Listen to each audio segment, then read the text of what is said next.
Alam niyo ba mga katormo, habang binabaybay namin ng tropa ko tong Commonwealth, abay may nakita kaming motor at medyo naging interesado ako dito. Kasi may mga gusto kong itanong sa kanya. Ay yung motor na nasa harapan ko. Kasi napapansin ko parang sip na sip yung itlog niya dyan.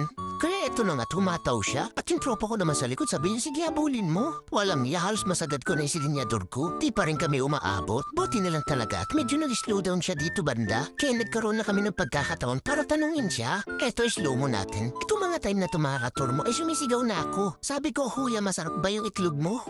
Ay mali safe ba yung itlog mo dyan? Kaya yun makikita niyo si Kuya ay napalingon. Akala niya siguro yun nasa tapat niya sumigaw sa kanya. Hindi po sila yun, kami yun. At dito mahakto mo ay nakita ko nung kung ano yung motor ni Kuya. Honda Gold Wing lang naman. Shoutout nga pala kay Kuya na nakasabay namin sa Commonwealth. Sana pagdating ng time ay magkaroon din tayo niyan. Para naman matry ko sa mga lubakan kung talagang sipang itlog natin dyan. So let's go! Mema lang po pala yung mga sinabi ko kanina. Pero nag-response si Kuya sa amin ng busina. Kaya shoutout ulit sa'yo Kuya, let's go!